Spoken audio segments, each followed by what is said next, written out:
released for sexually assaulting a minor girl in Jodhpur. আমাদের সঙ্গে রয়েছে তাপস মালিকে পায় 6.5 বছর অন্তত হয়ে গেছে অতিক্রান্ত হয়েছে, আজও অব্দি অপরাধীরা কিন্তু শাস্তি পায়নি।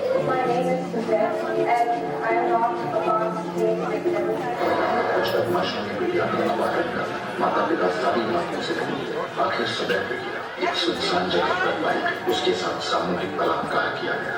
FIR लिखवाने थाने पहुंचा तो माँ बेटी को सारी रात वहीं रोक कर रखा गया। सुबह बिना FIR लिखवाए घर और परिवार पर केस वापस लेने के अपराधी पे दबाव डालने लगे। वो FIR लिखवाने फिर लौटे।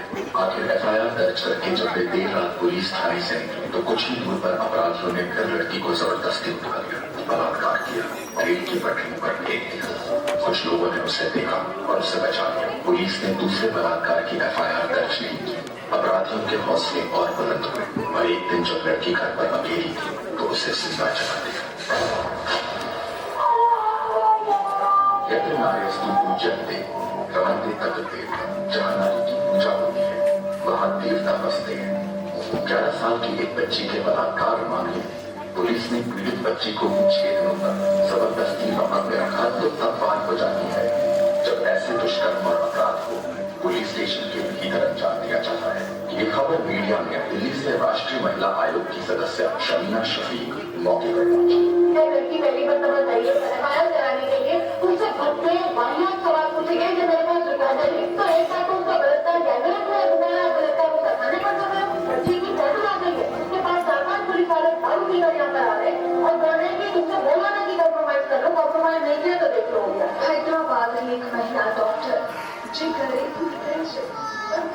তিনজন স্বাস্থ্য আধিকারিকের একটি দল কলকাতা ফিরছিল। স্বাস্থ্য মন্ত্রকের অতিরিক্ত জেলা গণমাধ্যম বিভাগের উপ আধিকারিক অনিতা রহমান, স্বাস্থ্য মন্ত্রকের উচ্চপদস্থ আধিকারিক রোমা ঘোষ এবং ইউনিসেফের বিশ্ব স্বাস্থ্য সংস্থার নতুন দিল্লি কার্যালয়ের প্রতিনিধি রেণু ঘোষ। সন্ধ্যে 6:30 নাগাদ যখন তারা বানতলে পৌঁছন তখন 4-5 জন যুবক তাদের গাড়ি থামাতে বাধ্য হয়, নিয়ন্ত্রণ হারিয়ে গাড়িটি ডুবে যায়। আধিকারিকদের 3 জনকে কাছের একটি ধান খেতে নিয়ে গিয়ে গণধর্ষণ করা হয়। একজন মহিলা ডাক্তার জনৈক আধিকারিকের জমিতে একটি घातक टॉर्च देखे अज्ञान हो जाए। उत्तर प्रदेश के हाथरस में दरिंदों ने बेटी के साथ खेल किया, उससे इंसानियत शर्मसार हुई। कैबिनेट के बाद पीड़िता की दिल्ली के सफदरजंग अस्पताल में मौत हो गई। So the horrific rumor of rape and murder was found dead inside a government-run medical college and hospital's seminar hall in Kolkata. बच्ची का शरीर में कोई कपड़ा नहीं था, पैर दोनों राइट एंगल में मिला गया, चश्मे को कूटा गया जिसकी वजह से आंखों से खून निकल गया, गला दबाकर मारा गया। कोलकाता में जो हुआ है देश काफी शॉक है। जिस तरीके की डिटेल्स आ रही है रिपोर्ट से उन्नाव की रेप पीड़िता ने बताया कि विधायक के घर पर उनका रेप किया गया। इसके बाद वो लड़की के परिवार वालों ने उसकी गुमशुदगी की रिपोर्ट दर्ज कराई। करीब 1 हफ्ते बाद पीड़िता औरैया के एक गांव में मिली। पीड़िता ने FIR में विधायक और उनके भाई का नाम शामिल करने की मांग की। इसके करीब 9 महीने बाद पीड़िता के पिता को आर्म्स एक्ट में गिरफ्तार किया गया। 5 दिन बाद उनकी पुलिस हिरासत में मौत हो गई। इसी महीने 28 जुलाई को पीड़िता अपनी चाची, मौसी और वकील के साथ रायबरेली जा रही थी, जहां उनकी कार को ट्रक ने टक्कर मारी। पीड़िता की मौत हो गई है। 90 केस में महिला पीड़िता जल चुकी थी। मौत से पहले पीड़िता का बयान आया, उसने कहा अपने भाई से कि मेरे आरोपियों को मत छोड़ना। से देखने वाले की भूमिका पीड़िता की जमानत पर छोटे 5 आरोपियों ने पीड़िता को आग के हवाले कर दिया। दूर तक पीड़िता दौड़ती रही जल्दी हुई।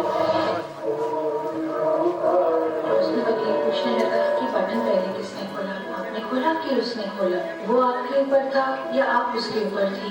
कितना लंबा था उसका कुप्तान, क्या निशान थे उस पर? बहुत बदतमीजी से पेश आए मेरे साथ वकील। उन्होंने कहा बलात्कार कैसे किया, उन्होंने पूरा बता, खुल के बता, साड़ी उठाकर दिखा। बलात्कार के दिन जो कपड़े मैंने पहने थे इतने वो सारे कपड़े कोट के पीछे टेबल पर प्रदर्शनी की तरह बिछा दिए गए। दिसंबर 2012 की रात राजधानी दिल्ली में हुए उस घिनौने अपराध जैसे पूरे देश को हिला दिया।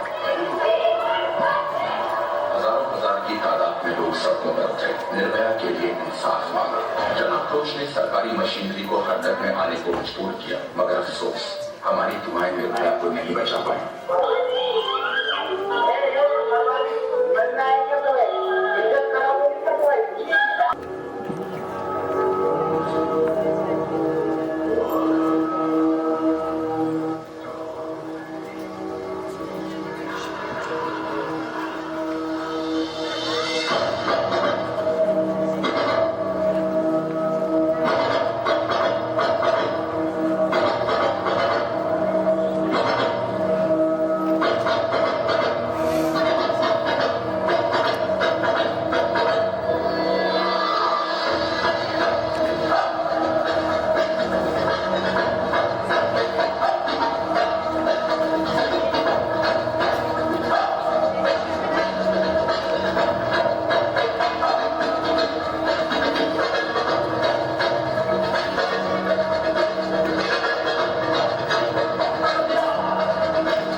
মানুষজনের ওপর প্রভাব বিস্তার করে।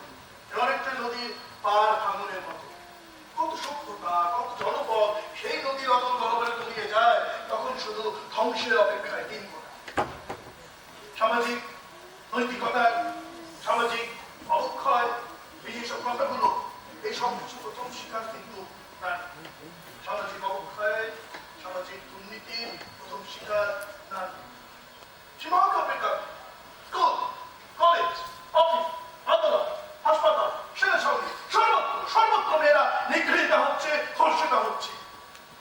ধর্ষিতার শারীরিক আঘাত, মানসিক ক্ষত, এইসব নিয়ে আমরা যত টানা মাথা কামাই তার থেকে বেশি মাথা কামাই।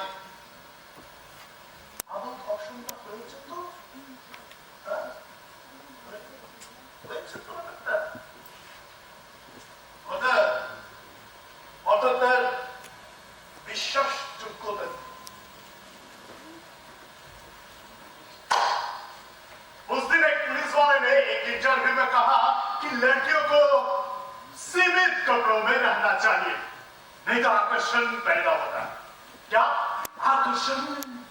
तो लगता है कि कर दो बस। अरे ये क्या वो बिग बॉस का टास्क है क्या? कर दो बस। जैसे भैया छोटी कपड़े पहनने से पहले रेप ही नहीं होता था।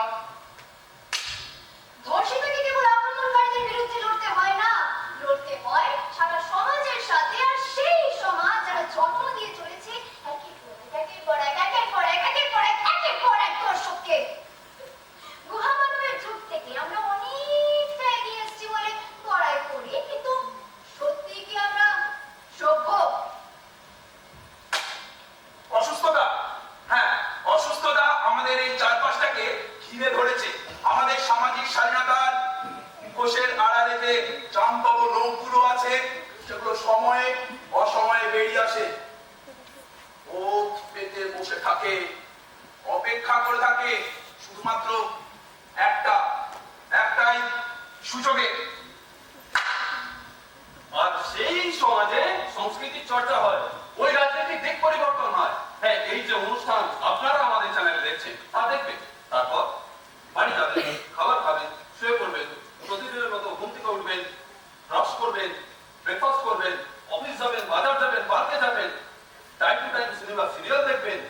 আর প্রত্যেক দিন রাত্রেবেলায় খাবার টেবিলে বসে নিজের মেয়েকে বলবেন, রাত করে বাড়ি ফিরিস না মা, রাত করে বাড়ি ফিরতে নেই মা। আর এই বিড়ম্বনার শেষ কোথায় তা আমরা কেউ জানি না। ঘটনার পর বিক্ষত নিষ্প্রাণ দেহগুলোকে ছুঁড়ে ফেলে দেওয়া হয় রাস্তার ধারে, আর তার উপর দিয়ে দিব্যি মারিয়ে চলে যায় আমাদের সমাজ। হ্যাঁ, দিব্যি মারিয়ে চলে যায় আমাদের সমাজ। আর এইরকমই কিছু ঘটনার ঝলকানি এখন আপনাদের সামনে। হাওড়া অমৃতসর এক্সপ্রেসে এক 14 বছরের নাবালিকাকে বাথরুমে ঢুকিয়ে জোর করে মদ খাইয়ে পরপর 6 বার ধর্ষণ করলেন দুজন আর্মি অফিসার। নদীয়ার ধানতলায় এক বরযাত্রীর বাসে ঘটে এক ভয়ানক দুর্ঘটনা। মোট 6 জন মহিলা ধর্ষিতা হন, যার মধ্যে 4 জন নাবালিকা। पटना में एक स्कूल टीचर ने प्रैक्टिकल एग्जाम लेने के बहाने किया 8 साल की लड़की के साथ सामूहिक बलात्कार। এক নাবালিকাকে 1 মাস নয় 2 মাস নয় টানা 4 মাস ধর্ষণ করে গিয়েছে তার বাবা। শাস্তি স্বরূপ গ্রাম পঞ্চায়েত বাবা ও মেয়েকে উভয়কে 10 ভাগ করে পেট মারে। ভাবছে মেয়েটিকে কেন মারা হলো? গ্রাম পঞ্চায়েতের মধ্যে মেয়েটি কেন তার বাবাকে বিরত করতে পারেনি? বুঝুন। গণধর্ষণের পর কাগজগুলো নিয়ে কিশোরীকে রাস্তায় হাত পা মুখ বেঁধে নিবেদনের সেতুর নিচে পরপর 3 বার ধর্ষণ করে তারা। এরপরে তারা দুই বন্ধু দেহ সেতুর উপর ফেলে ফেলায়। অধীন হাসপাতালে মেয়েটির মৃত্যু ঘটে। ঠিক একই রকম ভাবে উজ্জয়িনীতে মধ্যপ্রদেশে এক কাগজ খুলে নিয়ে কিশোরীকে এক যুবক প্রকাশ্য রাস্তায় ধর্ষণ করে এবং সেখানে যেসব মানুষ উপস্থিত ছিলেন তারা তার প্রতিবাদ না করে সেই মেয়েটির ভিডিও করে রাখে। এক শিশু কন্যাকে টানা 5 মাস ধরে ধর্ষণ করে যায় তার সৎ বাবা। বর্তমানে শিশু কন্যাটি 5 মাসের অন্তঃসত্ত্বা, হাসপাতালে ভর্তি এবং অবস্থা আশঙ্কাজনক। শিশু কন্যাটির মা শিশুটির গর্ভপাত করানোর জন্য মহামান্য আদালতে আবেদন জানিয়েছেন। কালিম্পংয়ের বাড়ি পৌঁছে দেওয়ার নামে সন্ধ্যের কুয়াশাঘন পরিবেশে 4 জন বৌদ্ধ ভিক্ষুক ধর্ষণ করে এক কিশোরীকে। আমরা দেখবো তাদের, ডাকবো তাদের। এখন দিব্যতাদের ধর্ষিত হয়ে তখন থেকে কতজন ছিল? আপনি তাদেরকে সামনে আনলে চিনতে পারবেন? ঠিক কোন সময় বেরিয়েছিলেন আপনি? আপনারা একা একা কোথায় যাচ্ছিলেন? আপনার সাথে কি কারো ব্যক্তিগত আক্রোশ ছিল? पुलिस वाले ने क्या कहा? एफआईआर दिया कि नहीं? আপনি কিছু বলছেন না?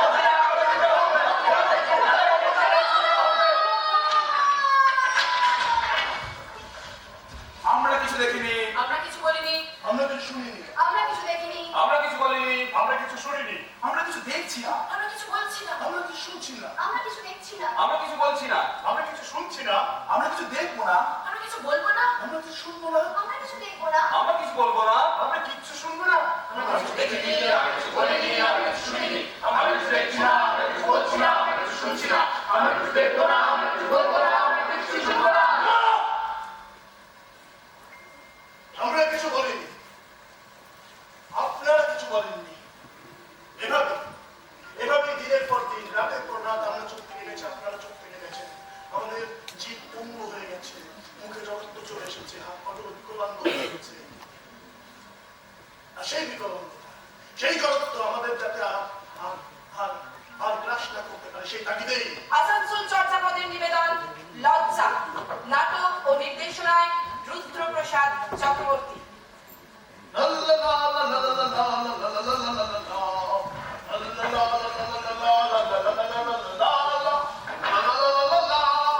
আমি তো ভুলে গেছি, আমার তো বলার দেখেছো? তুমি কিন্তু আমাকে সেই ছোটবেলায় শিখিয়েছিলে। সংকোচের রূপে উহালতা নিজের অপমান, সংকটের কল্পনা হইল না প্রিয় মাথা। মুক্ত কর ভয়, অপরাধ শক্তি কর নিজের কর জয়। সংকোচের রূপে উহালতা নিজের অপমান, সংকটের কল্পনা হইল না প্রিয় মাথা।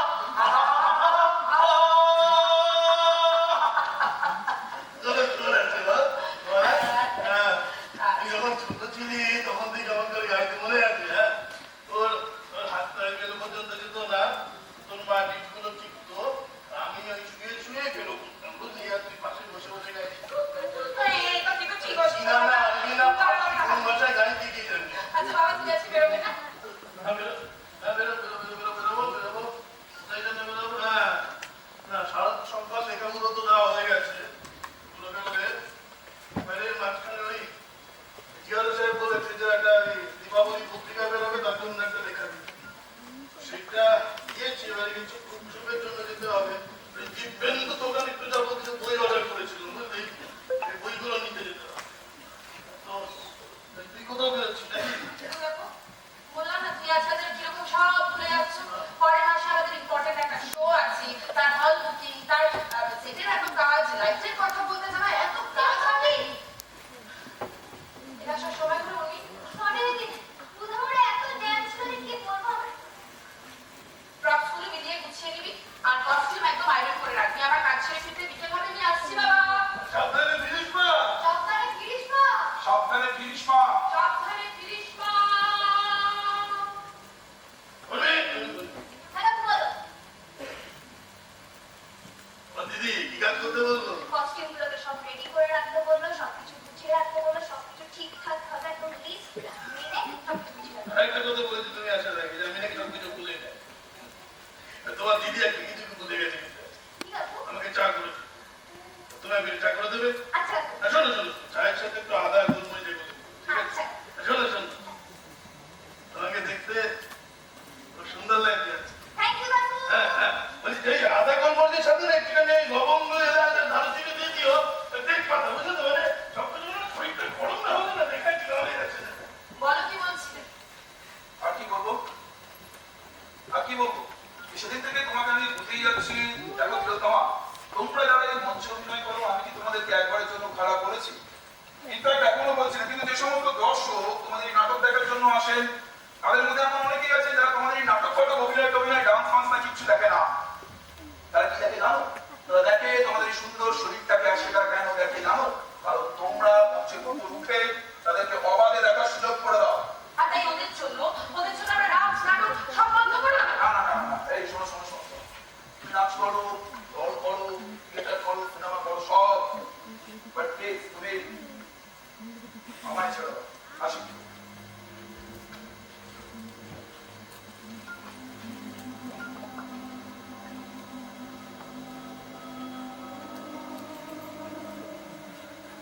আবার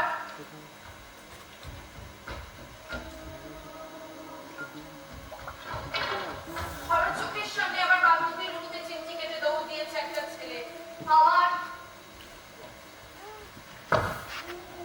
মনের অন্যটা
হ্যাঁ?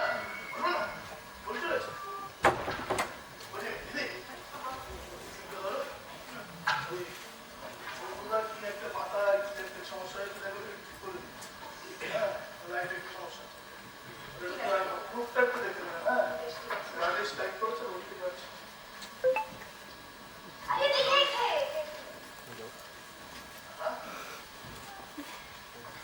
দিদি দিদি বলছি যে কস্টিউমগুলো সব রেডি হয়ে গেছে, তুমি একবার চেক করে দেবো, ঠিক আছে? ঠিক আছে কিছু বলবি না হ্যাঁ, না মানে আমরা সবাই তো খাটাখাটনি করছি, লোকে নাটকটা নেবে তো। अगर तू आने लगा हमें ये नाटक करना है बस। हाँ करना है बस। বলছি, এবার একটু বেশি বাড়াবাড়ি হয়ে যাচ্ছে না? তোমাকে সেদিনকে এতবার করে বোঝালাম, তারপর তুমি আবার সেই মঞ্চে উঠছো, তাও আবার এইসব বিষয় নিয়ে নাটক করতে। ঠিক ঠিক কেন আর বর্ধমানে ভাই এইসব বিষয় নিয়ে ঘেন্নার হলো নাকি ভাই কি বলে বলো উত্তর দাও কিন্তু তুমি কি ভাবছো যে তোমার এই প্রোডাকশন তোকে খুব ভালোভাবে দেবে?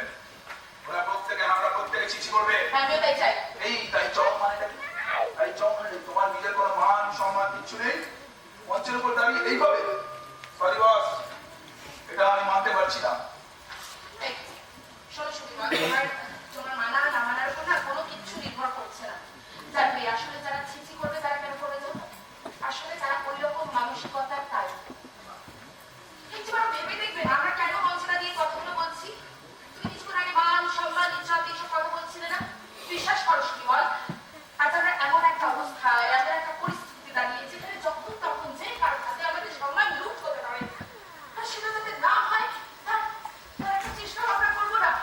লজ্জা আসলে কার? যা তা নমস্কারের মতো কথা বলছো। আচ্ছা বেশ, তুমি কি ভাবছো মানুষ এগুলো জানে না? হ্যাঁ হ্যাঁ জানি বেশ বেশ বেশ, তুমি একটা কথা দায়িত্ব নিয়ে বলো। চা খাবে? আমি খাবো।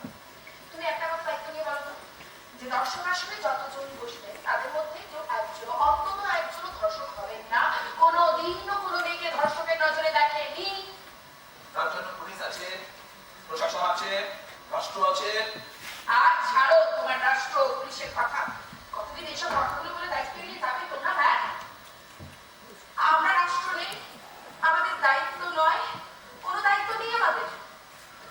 একটা কথা ভেবে দেখেছো সুবিমা, আমাদের বাড়িতে ধরো কোনো একটা বাচ্চা মেয়েকে তাকে রেপ হতে হলো হয়তো তার মামার হাতে বা কাকার হাতে বা চারটো খুব কোনো দাদার হাতে, সেই মুহূর্তে কি পুলিশ থাকবে? পুলিশ তো আসলে ঘটনাটা ঘটে যাওয়ার পরে। আমাদের দায়িত্ব নিয়ে বাড়ির ছেলেগুলোকে শেখানো, বোঝানো। আর কি করে বোঝাবো তো ভাই সুবিমল? আমি একটিবারের জন্য না ভিক্ষে চাইবো না, আমি রিকোয়েস্ট করবো না, প্লিজ ডোন্ট ট্রেপ আস না।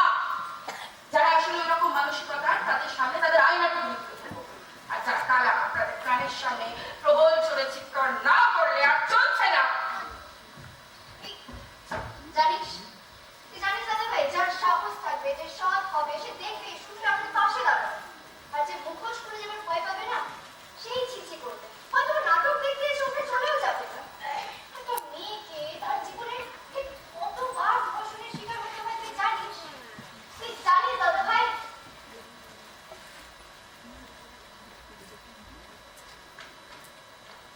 একটা মেয়ে যখন ছোট ড্রেস পরে পাবলিক প্লেসে ঘুরে বেড়ায় বা সোশ্যাল মিডিয়ায় ভাইরাল হওয়ার জন্য ছোট ড্রেস পরে ভিডিও বানায়, তখন সেটা দোষের নয়।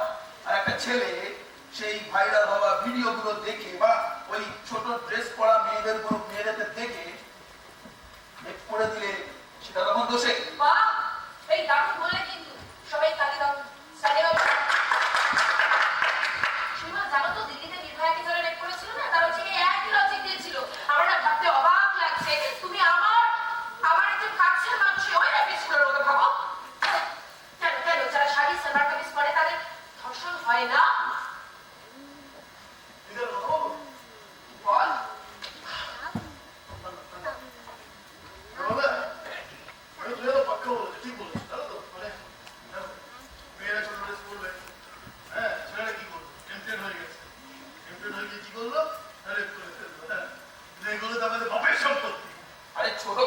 দিকে ছেলেরা উত্তেজিত হয়, এটা তো witness. Weakness what weakness weakness বাবারা তো অসুস্থ হবে কি অসুস্থ অসুস্থ অসুস্থ হ্যাঁ অসুস্থ তো ডাক্তার দেখা অসুস্থ তো ডাক্তার দেখাবে তাই না এনার ট্রিটমেন্ট সুমাদা প্রেমিকা তখন প্রেমিকা ছিল তখন তো 5 বছর বয়স 5 বছর বয়স তখন ওকে ওর পাশের বাড়িতে এক মানে পাড়াতো কাকার বাড়িতে রেখে গিয়েছে বাবা গিয়েছিল তো সারা দুপুর ধরে ওই কাকা ওকে আদর করেছে কেমন আদর জানো পরদিন যখন 5 বছরের বাচ্চা মেয়েটাকে স্নান করাতে যাওয়া হচ্ছে আমরা কেউ খায়ে পিঠে বুকে কাঁধে গালে কাল শীতে পড়ে গেছে এমন আদর করেছে 5 বছরের টেম্পটেড করেছে শোনা সেদিকে রবীন্দ্রনাথের সামনে এক ভদ্রলোক হ্যাঁ ভদ্রলোক ঠিক আছে ভদ্রলোক নাম ছিল তো বুকে হাত দিয়ে নেমে পড়তো জানো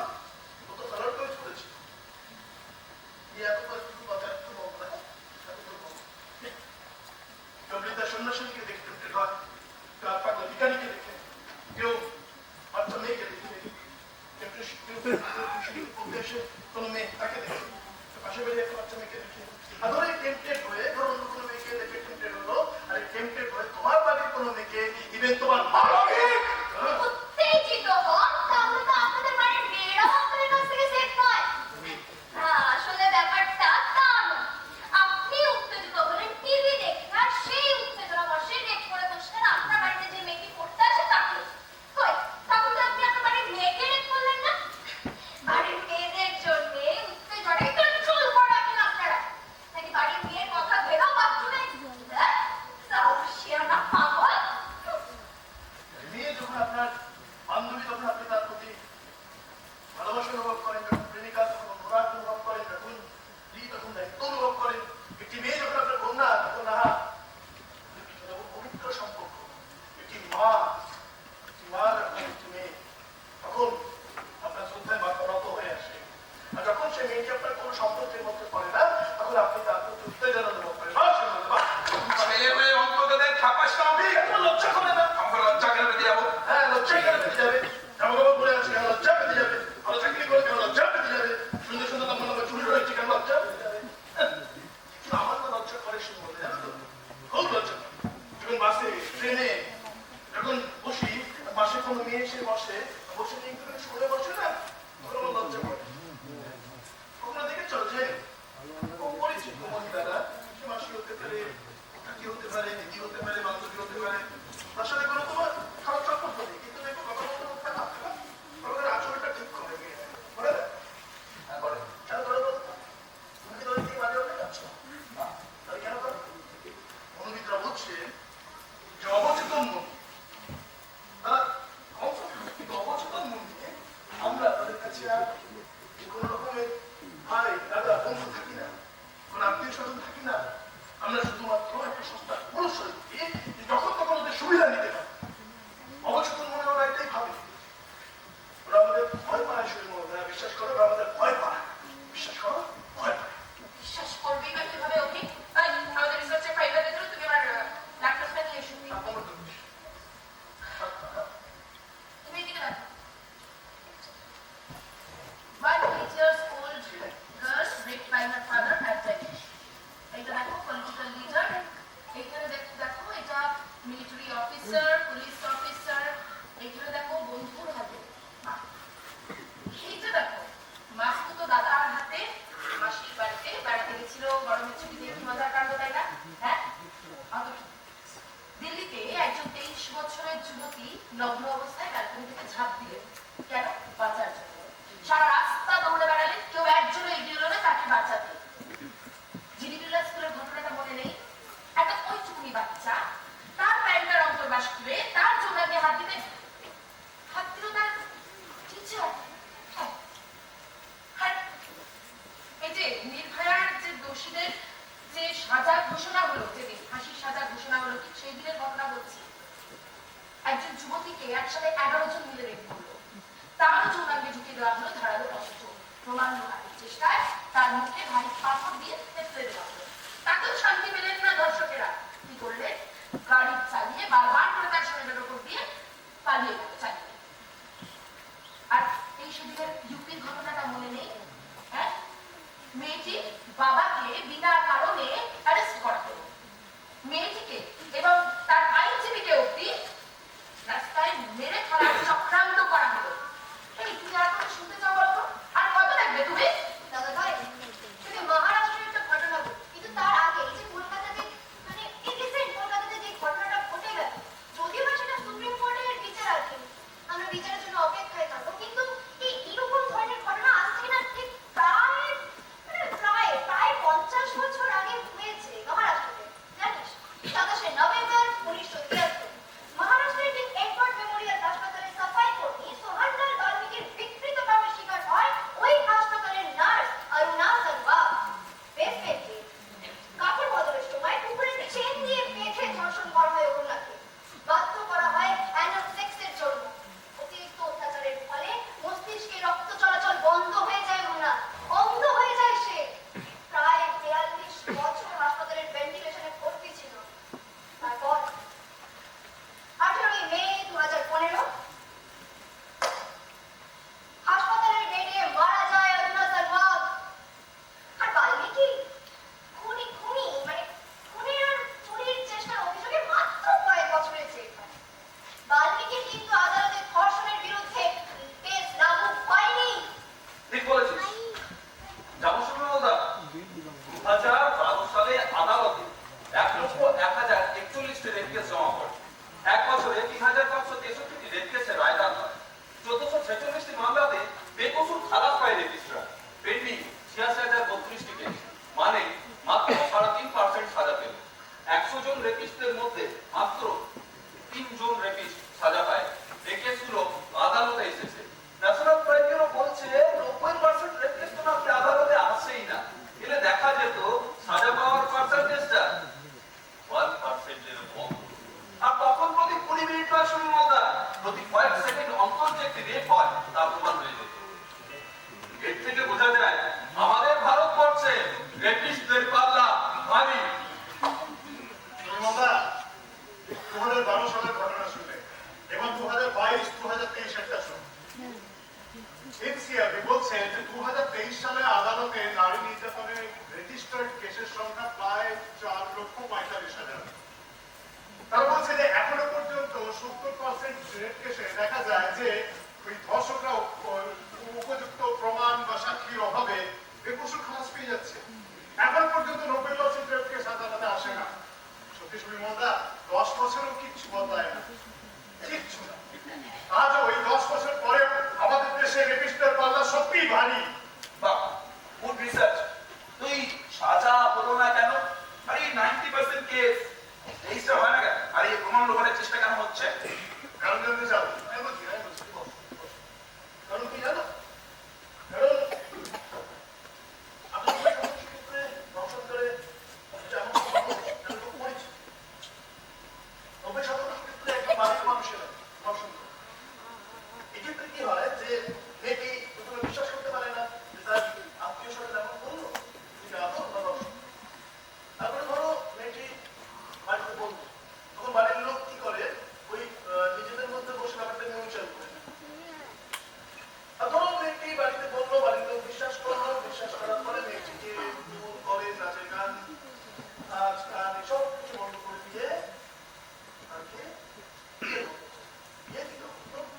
আর ধরো একটা প্রগতিশীল তাকে নিয়ে থানায়, অনেক সময় তো পুলিশ কেস নিতে চায় না, অনেক সময় পুলিশই থানায় রেপ করে দিচ্ছে। খবরের কাগজ পড়ো না? 1972 সাল 26শে মার্চ মহারাষ্ট্রের দেশাইগঞ্জের চন্দনপুর থানা 16 বছরের আদিবাসী কন্যা মথুরা ধর্ষণের অভিযোগ দায়ের করতে গেলে গণপত আর তুকারাম নামে 2 জন পুলিশ কনস্টেবলের হাতে ধর্ষিত হন মথুরা। মহামান্য আদালত জানান, কোন উচ্চ বর্ণের পুরুষ নাকি কোন নিম্ন বর্ণের মহিলাকে ধর্ষণ করতেই পারে। মাদ্রাসাও একই রকম কথা উঠেছে। আসলে জায়গার নাম যখন মথুরা হয় তখন আমরা তীর্থ করতে যাই, আর মেয়ের নাম মথুরা হলে তাকে খাবলে ছিঁড়ে খায়। চল নারী বিদায়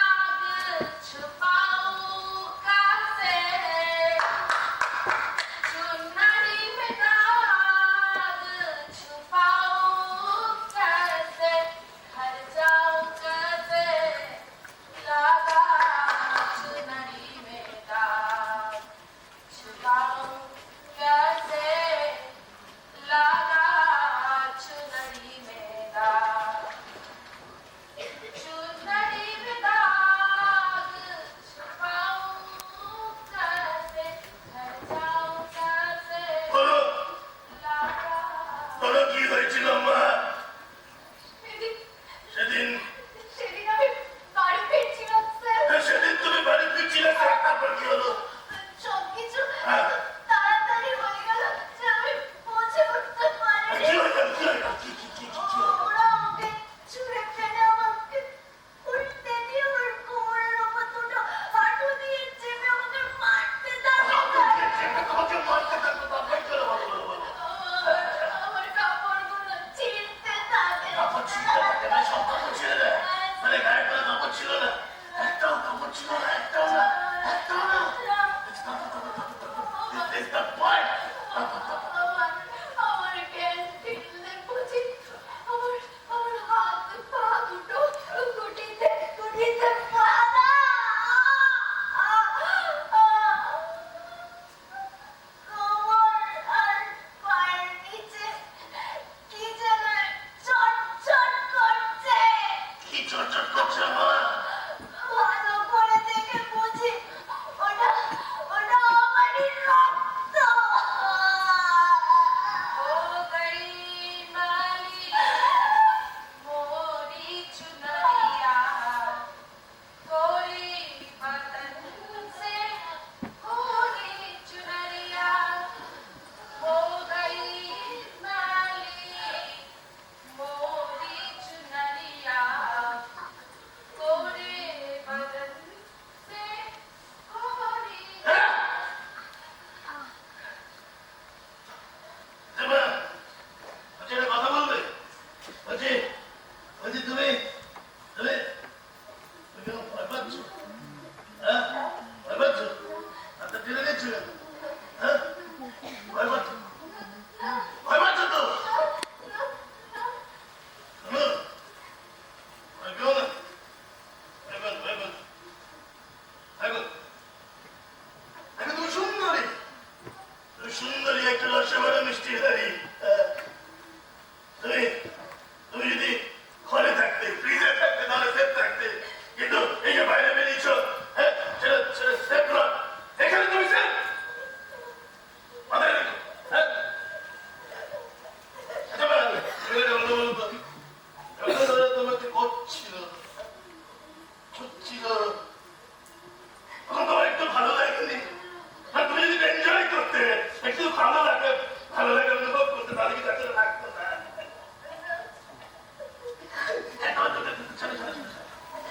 তোমাকে আর করছিল তখন তোমার কেমন লাগছিল ভালো লাগছিল না আচ্ছা কোথায় ছিটছিল তোমার পায়ে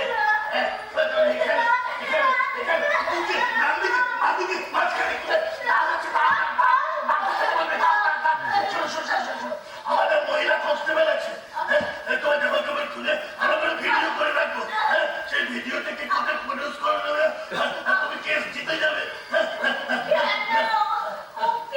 উকিলকে তো ডাক্তার রিপোর্ট দেবে বলে আমি গালি দেবো না আমি গালি দেবো না একটু ভালো থাকবো তারা গালি দিয়ে আরে ডাক্তার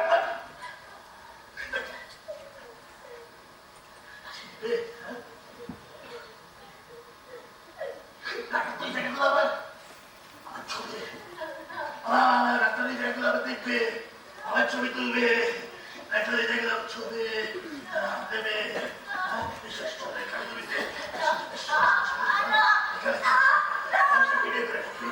ভিডিও করে রাখবে আর তুমি একটু কমেন্ট করে ভিডিও করবো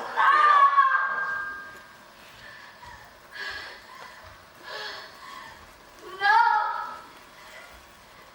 এই ঘাসু কই না এই ঘাসু কোথায় পারে না কোনোদিন ধর্ষণের পরে যেভাবে মেয়েদের রাস্তায় ছুঁড়ে ফেলে দেওয়া হয় তাতে রেপিস্টরা একটা বিষয় নিশ্চিত যে তাদের কেউ কোনোদিনও কিচ্ছু করতে পারবে না কিচ্ছু না আরে মা কালী যখন উলঙ্গ হয়ে অসুর বদলাতে নেমেছিল সে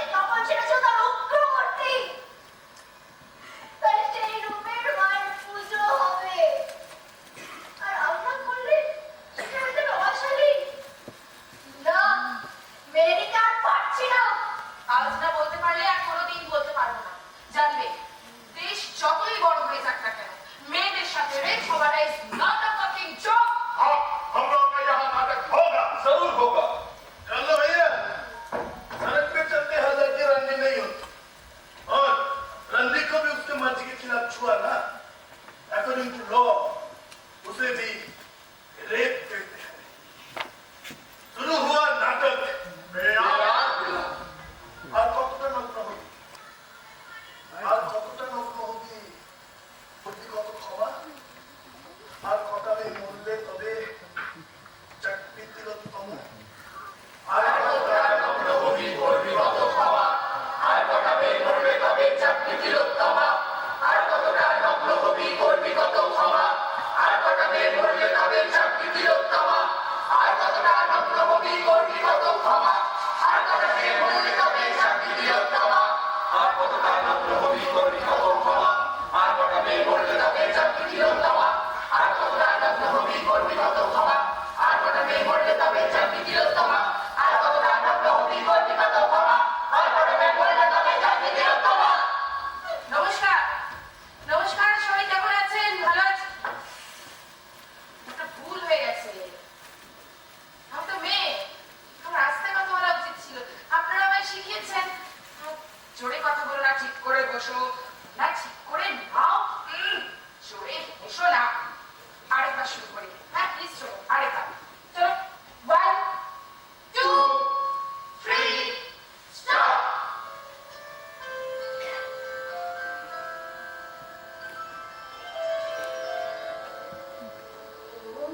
নমস্কার, কেমন আছেন সবাই? ভালো আছেন তো? আচ্ছা, এখানে তো অনেক মহিলারাই বসে আছেন, আপনারা কি কেউ বলতে পারবেন ধর্ষণ কারা করে?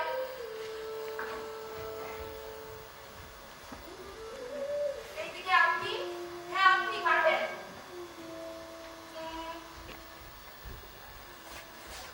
আপনি পারবেন? আমি জানি আপনারা ভাবছেন আপনাদের বাড়ির ছেলেরা, আপনাদের স্বামী, সন্তান, বাবা, কাকা, জ্যাঠা, শ্বশুর, ভাসুর, দেওর কেউ ধর্ষণ করতে পারে না। তাহলে কারা করে বলুন তো? কাদের বাড়ির ছেলেরা, কাদের স্বামী, কাদের সন্তান, কাদের কাকা, কাদের জ্যাঠা, কাদের শ্বশুর, কাদের ভাসুর, কাদের দেওর, কাদের মা? আমি আপনাকে জিজ্ঞেস করছি, এখানে আছে কারো হিম্মত? কেউ দায়িত্ব নিয়ে বলতে পারবেন দর্শক আসলে যতজন বসে আছেন তাদের মধ্যে অন্তত একজনও ধর্ষক নেই, কোনোদিনও কোনো মেয়েকে ধর্ষকের নজরে দেখেনি? কেউ বলুন।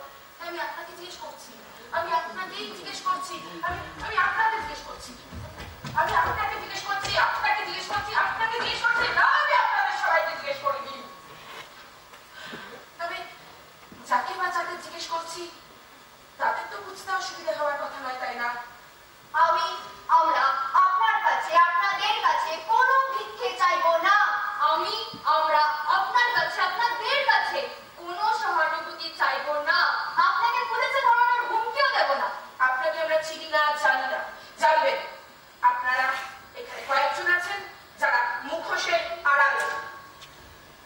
দর্শকের মধ্যে আবার অনেকেই থাকে, সবাই না, কেউ কেউ থাকে, কেউ আছে যারা এই নাটক দেখতে আসার আগে কোনো না কোনো মেয়েকে বাজেভাবে দেখে এসেছেন, মনে মনে ভোগ করে এসেছেন, আবার বেরিয়ে গিয়েও করবেন। কারণ বাজে মানুষ, ভালো মানুষ সব আমাদের মধ্যেই থাকে। এই বেরিয়ে গিয়ে যাতে না করে, না দেখেন তাদের বাসা, আয়নার সামনে দাঁড়াতে আপনার পাগুলো কাঁপে, আয়নার সামনে দাঁড়াতে আপনার পাগুলো কাঁপে। তাই জন্য আমাদের এই নাটক দর্শকের মধ্যে ভদ্রলোক অনেকেই আছে, কিন্তু তাদের যে পাশেই এমন অনেকে বসে আছেন যারা ভদ্রতার মুখোশ পরে ভালো সাজছে, সামাজিক সাজছে। শুনুন, আপনারা না আপনাদের ওই ভদ্রতার মুখোশটা পরে ভুলেও সেটা ভুলে ফেলবেন, কারণ কি আপনার আসল রূপটা যদি বেরিয়ে এলো না, পছড়ে কামড়ে ঘা করে দেবো। সাবধান, খুব সাবধান। মা কালী হয়ে উঠতে আমাদের আর সময় লাগবে না, আমাদের কোনো খর্গ লাগবে না। এই হাত হয়ে উঠবে আমাদের খর্গ, খাট আপনাদের মুন্ড মারা আমরা গলায় ঝুলিয়ে খুলবো না, ছুঁড়ে ফেলে দেবো ওই রাস্তা বেড়ালে এই লোকের সঙ্গে।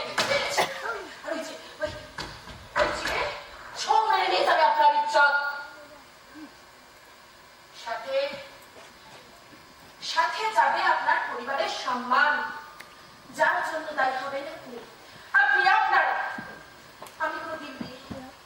আমি কোনো হাতরাস নর্তলা, আমি কোনো রাজস্থান, আমি কোনো ইলাম বাজারে প্রেফেক্টর বলে পরিচিত হব না। I am not the effective of Park Street.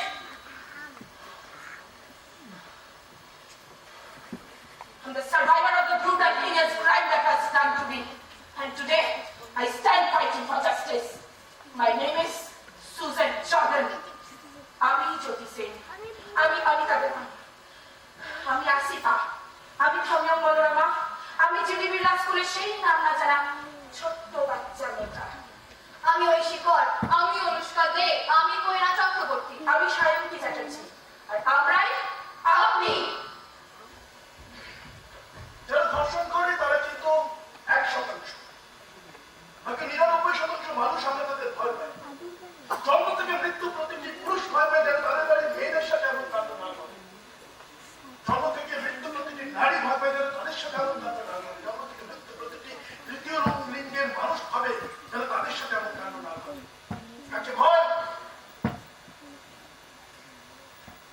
145 কোটি জনসাধারণ, তার থেকে বেশি, তার 1%, মানে 1,45 লক্ষ। সংখ্যাটা অনেক মনে হচ্ছে, কিন্তু পুরো জনসংখ্যা নিরিখে খুব সামান্য। ওই সামান্য কটা কাপড়কে আমরা ভয় পাচ্ছি, আর আশ্চর্যজনকভাবে ওই ভয়টা আমরা মেনে নিয়েছি। কি আশ্চর্য! শুনুন, এই অবস্থাটা না মানতে পারলে তবে কিন্তু সত্যি সত্যি পরিবর্তন আসবে, তা না হলে আমি একটা টক শোতে দেখছিলাম, মানে একটা সার্ভে বলছে সাধারণত ছেলেরা মেয়েদেরকে প্রোটেকশন দেয়, তাই তো, গার্ড করেন, নজর রাখেন। আমি বলছি কি আপনাদের এই নজরটা আমাদের উপর থেকে সরিয়ে দিন। দেখুন, তাতেই অনেকটা সমস্যার সমাধান হয়ে গেছে। ये देश तो मेरे समझ के बाहर है। एक लड़का अगर 6 लड़कियों के साथ हो तो लोग कहते हैं ओए भाई हीरो, क्या कैपेसिटी है। और एक लड़की अगर 6 लड़कों के साथ हो तो लोग कहते हैं कैरेक्टरलेस।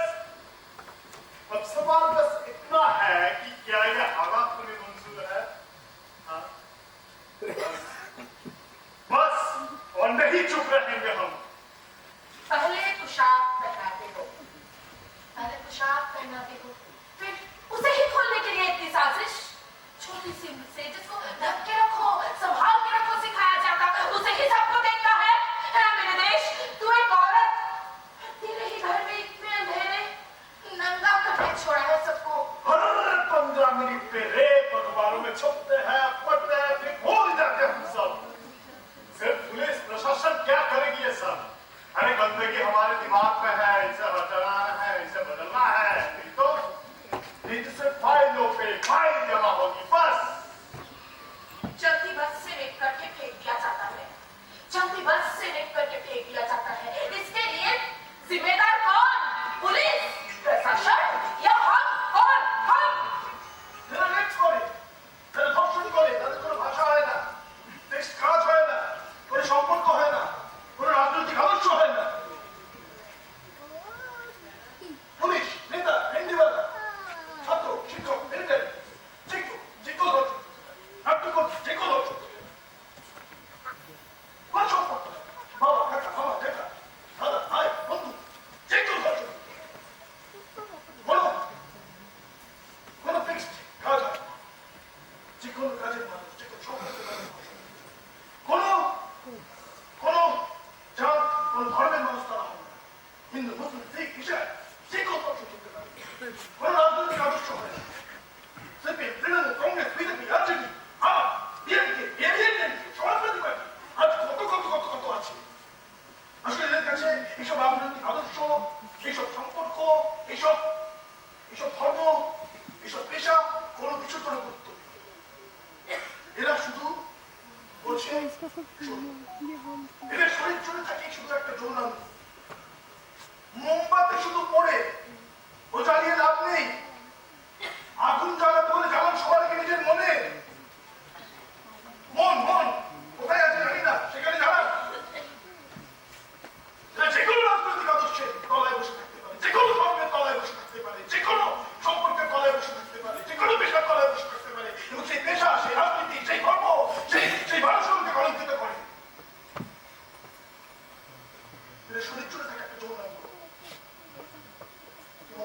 দিন আপনি আবারও বলছেন ও জানেন না আমার মোমবাতি কোম্পানি আর মোমবাতি ব্যাচে তাদের তাদের উপকার করা উচিত।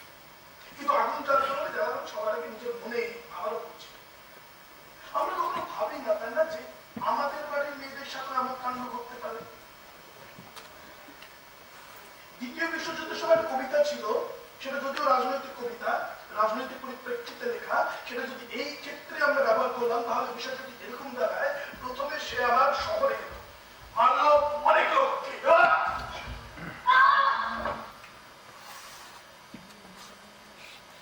আমি চুপ করে রইলাম। তারপরে সে আমার পাড়ায় এলো, মারলো আমার প্রতিবেশীকে, চোখ বন্ধ করে রইলাম। তারপরে সে আমার পাশে গলিতে মারলো একেবারে প্রতিবেশী, আমি কান বন্ধ করে চোখ বন্ধ করে রইলাম, খাটের তলায় লুকিয়ে রইলাম। তারপরে যখন সে আমাকে মারার জন্য আমার ঘর খট করতে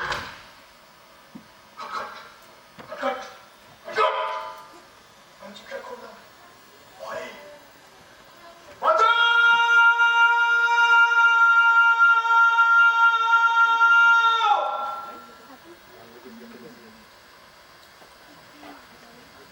তখন না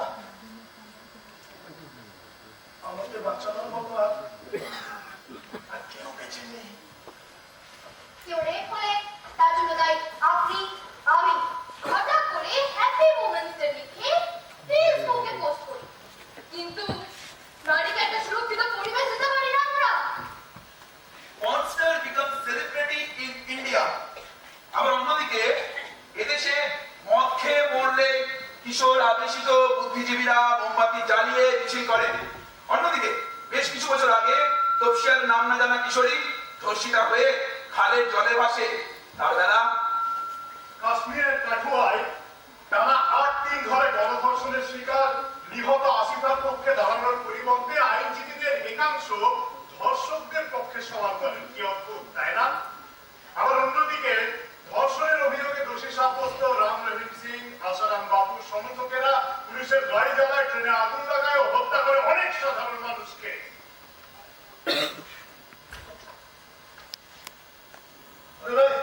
এদেশ মানে মজা। এখানে 21 বছরের নিচে পুরুষের বিবাহ আইনসঙ্গত নয়, তাই তো? 18 বছরের নিচে আপনি ভোটাধিকার পাবেন না, ঠিক আছে, কিন্তু 16 বছরের নিচে আপনি নিশ্চিন্তে রেপ করতে পারবেন, জানেন তো? হ্যাঁ, একটি রায়ে মহামান্য আদালত জানিয়েছিল যে 16 বছরের নিচে একটি ছেলে 16 বছরের ছেলে ধর্ষণ করেছিল, তো আদালত জানিয়েছিল 16 বছরের নিচে তো সাজা দেওয়া হয়েছে কি জানেন? এটা বাম্পার পুরস্কার 10,000 টাকা, সেলাই মেশিন মেশিন মেশিন। जिंदा है तो जिंदगी के जीत पर यकीन कर, अगर कहीं है स्वर्ग तो डालना जमीन पर। जिंदा है तो जिंदगी के जीत पर यकीन कर, अगर कहीं है स्वर्ग तो उतारना जमीन पर। जिंदा है तो जिंदगी के जीत पर यकीन कर, अगर कहीं है स्वर्ग तो उतारना जमीन पर। जिंदा है तो जिंदगी के जीत पर यकीन कर, अगर कहीं है स्वर्ग तो उतारना जमीन पर। जिंदा है तो जिंदगी के जीत पर यकीन कर, अगर कहीं है स्वर्ग तो उतारना जमीन पर। जिंदा है तो जिंदगी के जीत पर यकीन कर, अगर कहीं है स्वर्ग तो उतारना जमीन पर। जिंदा है तो जिंदगी के जीत पर यकीन कर, अगर कहीं है स्वर्ग तो उतारना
অনুষ্ঠান বিতর্ক এখন নিয়ে এদেশের আনাচে কানাচে প্রতিনিয়ত ঘটে যায় ধর্ষণ, যৌন হেনস্থা, শারীরিক নির্যাতনের মতো ঘটনা।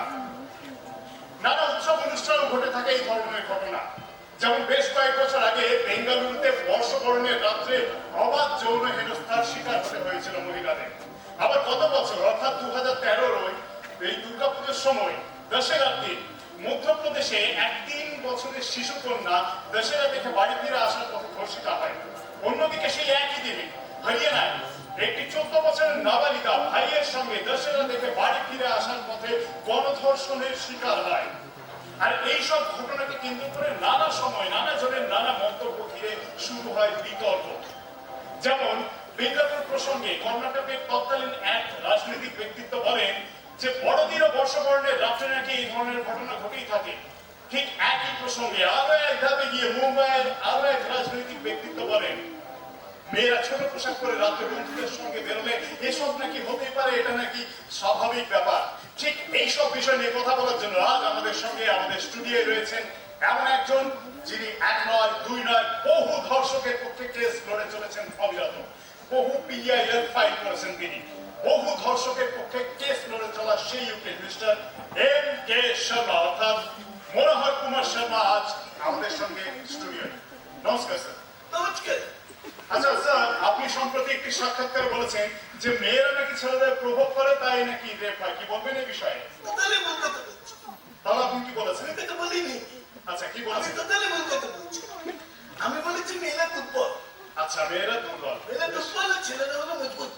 একটা কথা বলি স্যার, আমি কিন্তু একেবারে মজবুত না। আপনি 3 লাইন আছেন, ঠিক আছে, আপনি মজবুত না, ঠিক আছে, কিন্তু স্বাভাবিকভাবে হবে মেয়েরা দুর্বল, মেয়েরা কোমল, মেয়েরা কোমল আর পুরুষ হবে মজবুত। হ্যাঁ, পুরুষ করবে বাইরের কাজ এবং মেয়েরা করবে ঘরের কাজ। এটা প্রকৃতি ঠিক করে অটোমেটিক্যালি কোনো পুরুষ চাইলেও কোনো মহিলার ইচ্ছার বিরুদ্ধে তাকে সংসার করতে পারেন না, পারেন না। আপনি উত্তেজিত না হলে আপনি মাস্টার বেড করতে পারবেন না, কিন্তু মেয়েদের এটা দরকার হয় না, এটা বুঝতে হবে। এটা বুঝতে হবে। মানে আপনি বলছেন যে she is always ready and has to be ready। এই জন্য মেয়েদেরকে নিয়ে কথা করতে হবে। মেয়েরা আমার ইচ্ছা, হ্যাঁ নিশ্চয়ই, মেয়েদের সম্মান করতে চাই, হ্যাঁ নিশ্চয়ই নিশ্চয়ই। মেয়েদের নিয়ে লোকের কথা বলবেন। হ্যাঁ। আমি বলছি যে যখন মেয়েরা বাইরে মেয়েরা মানে প্রথমে হচ্ছে যে পুরুষ হচ্ছে যে পুরুষ এক্সাইটেড হবে। আচ্ছা এক্সাইটেড হবে, তাহলে কি মেয়েরা বাইরে বেরিয়ে পুরুষদের এক্সাইটেড করছে? না, আবার আপনি মেয়েদের নিয়ে আমি বলছি যে অ্যাটমসফিয়ার। আচ্ছা অ্যাটমসফিয়ার, তার মানে অ্যাটমসফিয়ার নারী এমন কোন সময় কি উত্তেজিত করে? না, দেখুন বাইরে বেরোচ্ছে নারী বাইরে বেরোচ্ছে। বেশ, নারীকে দেখে পুরুষ যখন দেখছে তখন নারীকে দেখছে, পুরুষ দেখছে নারী। শুনুন, এটা হচ্ছে মেডিকেল বিষয়। আপনি কথা বলছেন ডক্টর। আচ্ছা sir, do you think provocation is the matter? না, কিন্তু এটা ঠিক ব্যাপার আছে। এটা একটু করে বুঝতে হবে আপনাকে যে এই ধরুন আপনি মাধ্যমিকের পরে কি এক সময় ধাপ আছে তো? মাধ্যমিকের পরে কি পিএইচডি করতে পারবেন? সেটা কি করে হয়? মাধ্যমিকের পরে কি করবেন? উচ্চ মাধ্যমিক, তারপর গ্রাজুয়েশন, তারপর মাস্টার্স, তারপর তারপর চাইলে পিএইচডি করা যেতে পারে। একটা করে দিতে পারেন। সেখানে এক ধাপে রেপ হয় না। আচ্ছা ধাপে ধাপে হয়, কিরকম প্রথমে হচ্ছে গিয়ে অ্যাটমসফিয়ার। আচ্ছা আপনি ধাপগুলো করেন, ধাপগুলো বলছি, একটু নোট ডাউন করুন। লেপের ধাপগুলো এতটা লেখালেখি করে এনেছেন। বলুন। প্রথমে হচ্ছে গিয়ে কি বলবেন? প্রথমে হচ্ছে অ্যাটমসফিয়ার, অ্যাটমসফিয়ার, তারপর হচ্ছে এক্সাইটমেন্ট, excitement, তারপর হচ্ছে concern of the girl. concern of the girl, concern of the girl। Very important, concern of the girl. ভর্তি হচ্ছে লিপ। আচ্ছা স্যার, আপনার এই থার্ড পয়েন্ট আপনি যেটা বলছেন যে কনসার্ন অফ দ্য গার্ল, মানে আপনি বলছেন যে একটা মেয়ের সম্মতি ছাড়া রেপ হতে পারে না, এটা আপনি বলছেন? আপনি যেটা লিখতে আপনি তো বললেন আমি কনসার্ন, বলিনি, তাহলে কনসার্ন আমি যেটা বলিনি, আমি বলছি কাঁচা মাংস। কাঁচা মাংস কই বললেন? এটা বলছি কাঁচা মাংস। আচ্ছা বলছেন কাঁচা মাংস, বেশ কাঁচা মাংস, আমার ঠিক দিচ্ছি। আচ্ছা বেশ, রাস্তায় ফেলে রাখলে কি হয়? কি হবে? আমি স্যার নিরামিষ খাই। ভালো করছে, কেউ ভালো করছে, না বাপু বাচ্চা হচ্ছে, বাপুকে একটু নিরামিষ খাওয়া ভালো, অনেক টনিক খান। কিন্তু যেটা ব্যাপার যে কাঁচা মাংস যদি রাস্তায় ফেলে রাখে কি হয়? কি হবে? রাস্তার কুকুর তো ছিঁড়ে ছিঁড়ে খায়। আচ্ছা আচ্ছা, আপনি বলছেন যে মেয়ের একটু কাঁচা মাংস, আমি যেটা বলিনি, তাহলে মেয়ের একটু মাংস কি? আপনি আমার কথাগুলো মুখে মুখে দিচ্ছেন। না, আপনি বললেন না, আপনি বললেন না, আপনি বললেন মাংস, আমি যেটা বলিনি, আমি যেটা কথাগুলো মুখে মুখে দিচ্ছি। আপনি বললেন। আপনি করবেন না। আচ্ছা তাহলে আপনি বলুন, বেশ ঠিক আছে। আচ্ছা এই প্রসঙ্গে যখন বলুন না কলকাতায় একবার একটি 2 বছর ও একটি 6 বছরের স্ট্রিট চাইল্ড রেপ হয়, তারা কেন হলো? বছর 6 বছর চলছে কোথায় যায়? ফুটপাথে কখন? রাত্রে রাতে কখন? রাতে কখন? রাত্রে গভীর রাত্রে গভীর রাতে কখন? মিস্টার শর্মা দুটো বাচ্চা মেয়ে রেপ হয়েছে, দ্যাটস দ্য ম্যাটার, টাইমটা ইজ নট দ্য ফ্যাক্টর। না, না, আপনি এর বদলে জিজ্ঞাসা করবেন না। আচ্ছা, ঠিক আছে। কোথায় যেতে বললেন? ফুটপাথে ফুটপাতে ওই গভীর রাতে ওই 2 বছরের ছোট কি করছে? শুয়েছিল। ফুটপাত ছোঁয়ার জায়গা হয়ে গেল। বাচ্চা দুটো বেসিক্যালি হোমলেস, কি করবে ওরা? রাস্তার কুকুরও তো হোমলেস, কি করবো না, গাড়িতে চাপবে। আর আপনি বলছেন পুলিশের রাস্তার কুকুর। এই সে কথা বললেন যে আপনি বলছেন আমি সে কথা আপনি বলিনি। যা বলছেন আপনি তাই বলেন। না, না, সে কথা কোথায় বললাম? আমি সে কথা বলিনি, আপনি ভুল করছেন। শুনুন, শুনুন, দেখুন, ব্যাপারটা হচ্ছে যে ছেলেরা বাইরে বেরোচ্ছে, মেয়েরা বাইরে বেরোচ্ছে। এবার মেয়েরা বাইরে বেরিয়ে ঝাড়গ্রাম দেখছে, নিজেরা তৈরি করছে। আর ছেলেরা দুষ্ট মিষ্ট ছোট্টখাটো ভুল করে ফেলছে। দুষ্টু মিষ্টি ছোট্টখাটো ভুল। তাহলে আপনার কথা এই দুষ্টু মিষ্টি ছোট্টখাটো ভুলগুলো এড়ানোর জন্য কি করা উচিত? এই দুষ্ট মিষ্টি ছোট্টখাটো পোশাক করবে। বেশ, এটা একটা পয়েন্ট। আচ্ছা একেবারে পয়েন্ট। এদের টিভিতে যে যৌনতাগুলো দেখাচ্ছে, টিভিতে যৌনতা, হ্যাঁ, এই যে সিনেমা, সিরিয়াল, বিজ্ঞাপন, এসবে যে যৌনতাগুলো দেখছে, আচ্ছা সেই সবগুলো দেখে, হ্যাঁ, ছেলেমেয়েরা শিখছে এবং তারা শিখে নিয়ে, ছেলেরা শিখে নিয়ে এসব করছে। আচ্ছা তাহলে আপনি একটা কথা বলুন, এটা আমাদের অনুষ্ঠান চলছে, অনেকে প্রচুর দর্শক দেখছেন এই অনুষ্ঠান, হ্যাঁ, এরপরে বিজ্ঞাপন হবে, এবার বিজ্ঞাপনে তো সেই সমস্ত বিজ্ঞাপনগুলো দেখানো আমার হবে। কি নারী বিজ্ঞাপন ধরুন, একটু মেয়ে আছে কালকে না, আচ্ছা একটা মেয়ে ছেলে লাগাচ্ছে, অনেক করে মেয়ে চলে।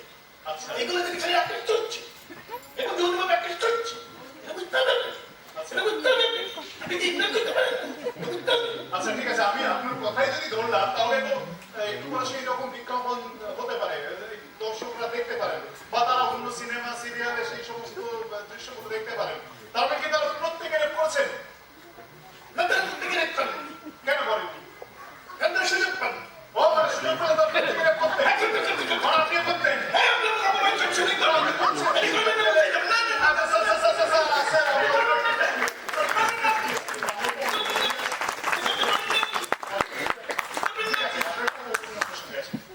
স্যার, তাহলে মানে আপনার কথা মতো যদি বলি যে এই একটা ধর্ষণ এড়ানোর জন্য, শুনুন না, একবার প্রশ্নটা শুনুন, ধর্ষণ এড়ানোর জন্য শরীরের কতটা অংশ খোলা বা ঢাকা থাকা উচিত বলে আপনি মনে করেন? শুনুন, বাংলাদেশিরা হচ্ছে ঢাকায় সিনেমা করতে হবে না।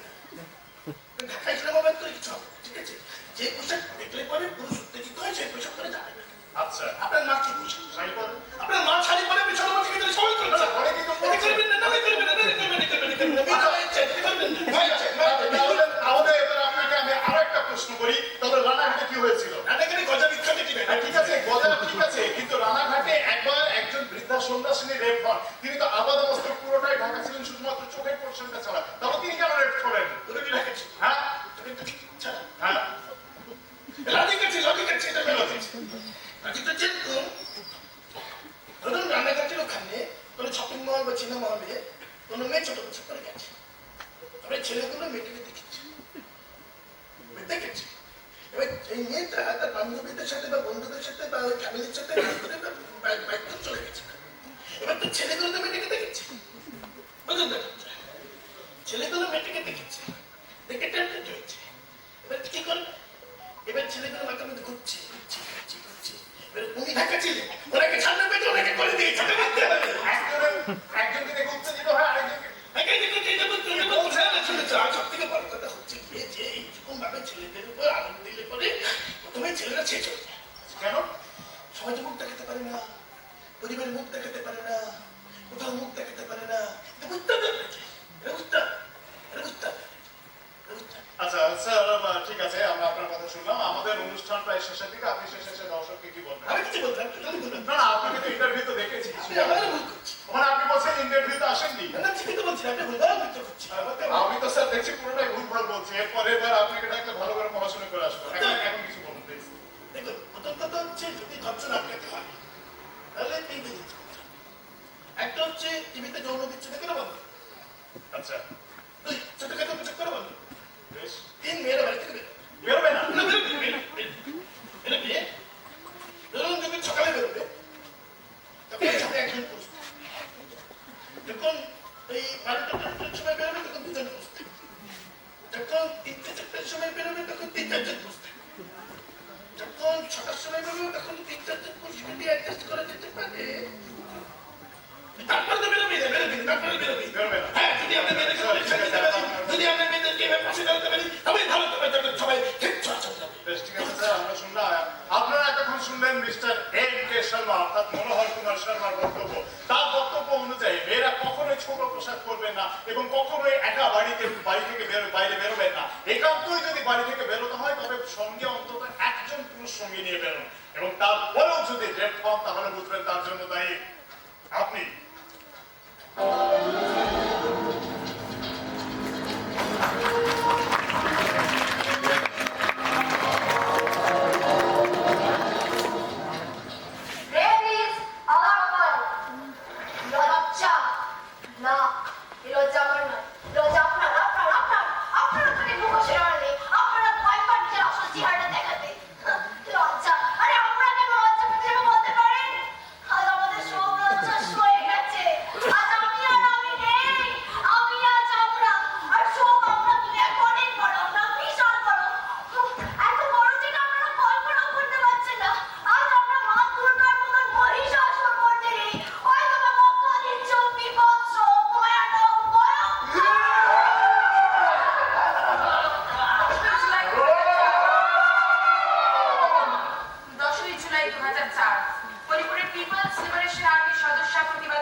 শেষ হয়নি। দর্শক মন্ডলী থেকে কোনো একজন মহিলাদের প্রতিনিধি যদি মঞ্চে উঠে আসে, আমাদের অভিনয়টা, আমাদের প্রক্রিয়াটা শেষ হবে। একজন উঠে আসবেন, মহিলাদের কোনো একজন অনুরোধ করছে। চলে আসুন, উঠে আসুন।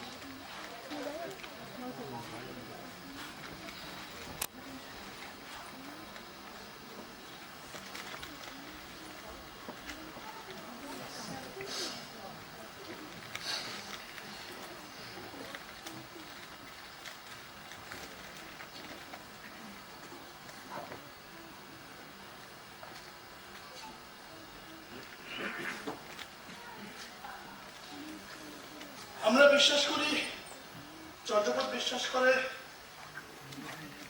কারোকে প্রয়োজন নেই। নারীরা নারীদের সুরক্ষা নিজেরা রাখতে পারে। আমরা পুরুষরা পুরুষ হিসেবে যথেষ্ট করতে পারি ওনাদের সম্মান।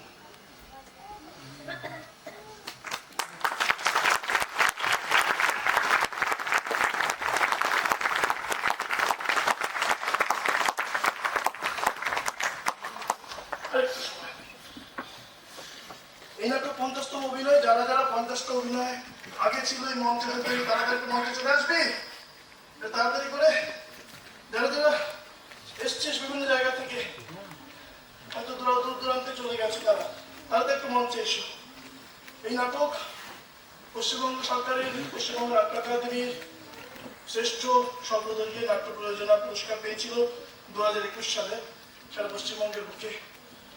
যা এই আসানসোল শহরের নাটক। আসলে থিয়েটার বলতেই তো আমরা কলকাতা কেন্দ্রিক মহানগরিক থিয়েটারকে বুঝি। তো পরিচয়গুলো করে দিই। শুভদীপ, ঐশী, সায়ন্তী, অনুষ্কা, ওয়েহা, কৃতি দীপন, রাজেশ, সুচিস্মিতা, পল্লব, পারমিতা দে, নাটক। সুশান্ত বিশ্বাস।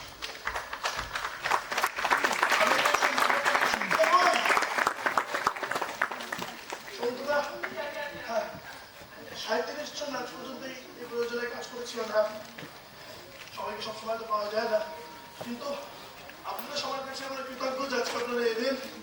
একটু অডিটোরিয়ামে একটু আলোটা দিবি। কেউ?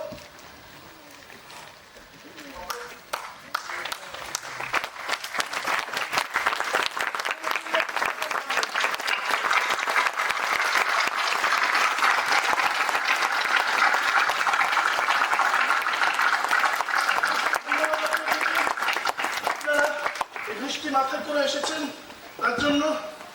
এই নাটক আবার শুরু যখন হয়েছে, সারা পশ্চিমবঙ্গ সারা ভারতবর্ষ জুড়ে আমরা আসানসোলের জয়ধ্বজা বয়ে নিয়ে যাব, যদি আপনারা পাশে থাকেন। ধন্যবাদ, শুভরাত্রি।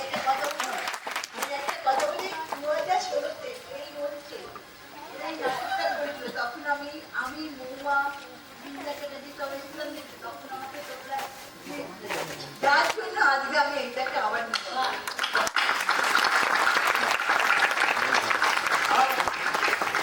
সামনে অনেক বিশিষ্টজনরা বসে আছেন। কাগজে রুদ্রদা এসছে কলকাতা থেকে নাটক দেখতে।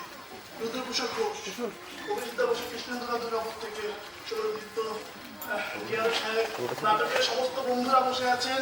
চন্দনাদি, যিনি আমাদেরকে প্রকাশ্য কলা চিঠি দিয়েছিলেন যে চর্যাপদ যদি নাটকটি করে, আমার বাবা বসে আছে, আমার মা বসে, সবাই সবাই সবাই আমার সমস্ত বন্ধুরা। হ্যাঁ, দেওঘর থেকে নাটক দেখতে এসছে, বর্ধমান থেকে, কলকাতা থেকে নাটক দেখতে আজকে এসছেন, চন্দননগর থেকে এসেছেন। মানে সকলকে অজস্র ধন্যবাদ। সকলে ভালো থাকবেন, আশীর্বাদ করবেন। চর্যাপদের সততার সাথে এবং সততার সাথে কাজ করে যেতে পারে। সমস্ত রকমের মানুষের সাথে যেন বন্ধুত্ব বজায় রাখতে পারে, ভাতৃত্বের সম্পর্ক বজায় রাখতে পারে। আপনারা আশীর্বাদ করবেন। ধন্যবাদ।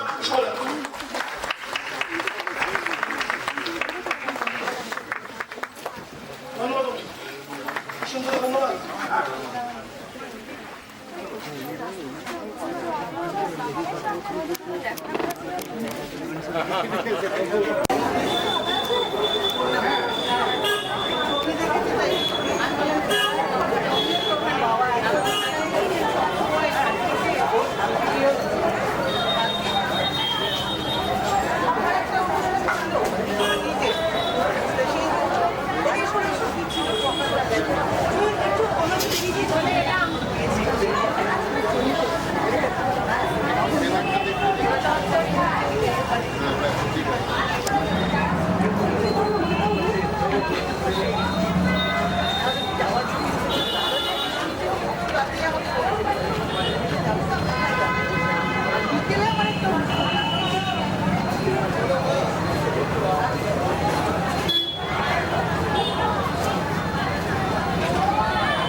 দাদা দাদা কেমন লাগলো?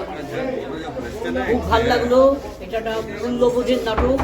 বর্তমান দেশ, বর্তমান সমাজকে উপর প্রেক্ষাপট করেই আসানসোল চর্যাপদের নাটক লজ্জা। একাধিকবার বলবো না, অন্তত গোটা 30 বার তো দেখেছি এখানে এবং কলকাতা মিলিয়ে। খুব ভালো লাগলো। চর্যাপদের জয় হোক, নাট্যমেব জয়। ধন্যবাদ। আজকের নাটক লজ্জা আপনার কেমন লাগলো? খুব সুন্দর লেগেছে, প্রত্যেকে সাবলীল অভিনয় করেছে। চলে যাবে, খুব ভালো লেগেছে, প্রত্যেকে সাবলীল অভিনয় করেছে। নাটকের টোটাল যে থিমটা খুব ভালো লেগেছে। আমি প্রথম দেখলাম এই নাটকটা, আমার ভীষণ ভালো লেগেছে। বর্তমান পরিস্থিতিকে উপর যে নাটকটা বেস করে হয়েছে সত্যি অপূর্ব। প্রত্যেকের অভিনয় অপূর্ব। রুদ্রদা যে টোটাল নাটকটা পরিচালনা করেছে আমার খুব ভালো লেগেছে ওনার এই পরিচালনা। ধন্যবাদ। আমাদের নাটক লজ্জা আপনার কেমন লাগলো? বাকরুদ্ধ, আর আমার যা কিছু বক্তব্য ওই দুজনের পায়ে দিয়ে এসেছি, আমার কোনো বক্তব্য নেই। ধন্যবাদ, ভালো থেকো। ধন্যবাদ। আমাদের নাটক লজ্জা আপনার কেমন লাগলো? এত জায়গায় এত কিছু হচ্ছে, সম্পর্কে অত কিছুটা জানতাম, কিন্তু আজকে নাটকটা দেখবার পরে সারাক্ষণ শুধু কেঁদেই গেছে। আমার পাশে বিখ্যাত চিত্রশিল্পী বসছিল, সেখানে আমাকে সান্ত্বনা দিয়ে গেছে এবং সারাদিও বলেছে কাঁদিস না। কি আর বলবো, মানে চোখের সামনে ঘটনাগুলো একদম স্পষ্টভাবে দেখতে পাচ্ছি। সত্যি সত্যি চোখের সামনে ঘটছে সেটা। ধন্যবাদ। আমাদের আসানসোল চর্যাপদের এই লজ্জা নাটকটি দেখে আপনাদের কেমন লাগলো?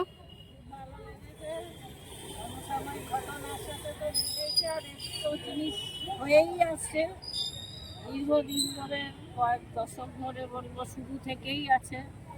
আর এখনকার জন্য তো খুবই উপযোগী, খুব ভালো লেগেছে নাটকটা। তোমার কেমন লেগেছে? আমি তো আগেরটাও দেখেছিলাম, প্রথম প্রযোজনা আর এই প্রযোজনার মধ্যে অনেক তফাৎ আছে। তো অনেক মোটিভেশন হয়েছে, ভালো হয়েছে, আগের থেকে তো খুবই ভালো হয়েছে। ধন্যবাদ। অসাধারণ বলা যায় একরকম, এক কথায়। আর এর বেশ কিছু আর কি বলুন, উপভোগ করেছি ভালোভাবে, এই পর্যন্ত বলতে পারি। আপনার কেমন লেগেছে লজ্জা নাটকটি দেখে? ভালো লেগেছে। নমস্কার, কেমন লাগলো আসানসোল চর্যাপদের 50তম শো লজ্জার? নিঃসন্দেহে ভালো, অসাধারণ, ভালো নয় অসাধারণ। এবং বেশি কিছু বলবো না, একটাই বলবো, সেটা হচ্ছে নাটকের মধ্যে একটি ডায়লগ ছিল যে মোমবাতি জেলে লাভ নেই, নিজের মনে আগুনটা জ্বালাও। তো এই যে বর্তমান যে আমাদের পরিস্থিতিটা চলছে, তো মোমবাতি মিছিল হচ্ছে, অনেক রকম মিছিল হচ্ছে করে, অ্যাকচুয়ালি সেখানে লাভের লাভ কিছু হচ্ছে না, বরঞ্চ আজকের নাটকে যেটা দেখানো হলো এবং যে মেসেজটা দেওয়া হলো যে নিজের মনে আগুনটা জ্বালায়, নিজেদের বদলান। তো এই নাটকটা চালিয়ে যান। আসানসোল চর্যাপদকে বলবো যে এরকম প্রোডাকশন আরও করুক, মানুষের মধ্যে আরও ছড়া এবং সচেতনতা বাড়ুক। ধন্যবাদ। নমস্কার, আপনার নাম? আচ্ছা, আপনার লজ্জার 50তম শো কেমন লাগলো? খুবই ভালো লেগেছে বলতে গেলে, দারুণই হয়েছে। কারণ আমি বিশেষত মাঝে সাঝে আসি এরকম দেখতে, আমরা আমাদের নাটক দেখতে খুব পছন্দ করি। বিগত আমার যে রেটিং হিসাবে 9 আউট অফ 10, দারুণ লেগেছে আমার। Thank you so much. নমস্কার, কেমন লাগলো আসানসোল চর্যাপদের 50তম লজ্জার শো? এক কথায় আমি ইংরেজিতে যদি বলবো ওভারওয়েলড, বাংলায় বললে বলবো আমি মানে অভূতপূর্ব একটা থিয়েটার দেখলাম। এবং প্রোডাকশনটা আমি আগে দুটো দেখেছি, যেটা আমি আজকে বুঝলাম যে কিছু স্ক্রিপ্টটা একটু এদিক ওদিক করা হয়েছে due to the recent RG Kar case, এবং ভীষণ কম্প্যাক্ট হয়েছে, প্রত্যেকটা জিনিসকে খুব ভালো করে পোর্ট্রে করা হয়েছে। এবং আমাদের প্রত্যেকের কাছে আমরা দর্শক হিসেবে যে বার্তাটা আমাদেরকে দেওয়া হলো, একদম পরিষ্কার, মানে ক্লিন, ক্রিস্টাল ক্লিয়ার। এরপর আর কিছু বলার নেই। এরপর যেটা ঘটনা, যে আমাদের নিজেদের মধ্যে নিজেদের বোধ বুদ্ধি, চেতনাবোধ, এগুলোকে আমাদেরকে কিন্তু বাড়াতে হবে। যেটা থিয়েটারেও বলা হয়েছে, সেটা নিয়ে নতুন করে কিছু বলার নেই। রুদ্র আমার ভাইয়ের মতো, সবাই আমার কাছের মানুষ নিশ্চয়ই, কিন্তু আমি এখানে প্রত্যেকটা প্রোডাকশনে দেখেছি এগুলো ছাপিয়ে যাচ্ছে, একটার পর একটা ছাপিয়ে গেছে, এবং আজকেরটাও তাই হলো। আমি মানে সত্যি কথা বলছি, অভূতপূর্ব একটা প্রোডাকশন দেখলাম এবং ভীষণভাবে আপ্লুত। লাস্টের দিকে আমি নিজেকে কন্ট্রোল করতে পারিনি, চতুর্থ রাত করতে পারিনি। ধন্যবাদ। নমস্কার, কেমন লাগলো আসানসোল চর্যাপদের 50তম শো লজ্জা? হ্যাঁ, লজ্জার শো দেখলাম। মানে রিসেন্ট ঘটনা যেগুলো আমরা যারা নাটক করে বা যারা এই ধরনের কালচারাল বিষয়ের সাথে যুক্ত, তারা তো তাদের একমাত্র কথা বলার ভাষা তো নাটক অবশ্যই। তো সে নাটকের মধ্যে দিয়ে আমরা অনেক কিছু জানতে পেরেছি, অনেক তথ্য আমরা এই নাটকের মধ্যে জানতে পেরেছি। বলবো অনেক দূর থেকে এসেছি, আসানসোল নাটক হচ্ছে, আমি পান্ডুয়া থেকে এসেছি, তো অনেকটা কিছু নিয়ে যেতে পারবো। আর এসে আমার মনে হচ্ছে অনেকটা সার্থক। আসানসোল চর্যাপদে একটা এরকম কাজ, এত ভালো একটা কাজ এরকম সময় করছে। এই সময়ের পরিপ্রেক্ষিতে আমরা যে বর্তমান সময়ে এখন বাস করছি, বর্তমান সময়ের যে পরিস্থিতি, সামাজিক পরিস্থিতি, সেখানে দাঁড়িয়ে নাটক করা অবশ্যই উচিত আসানসোল চর্যাপদে।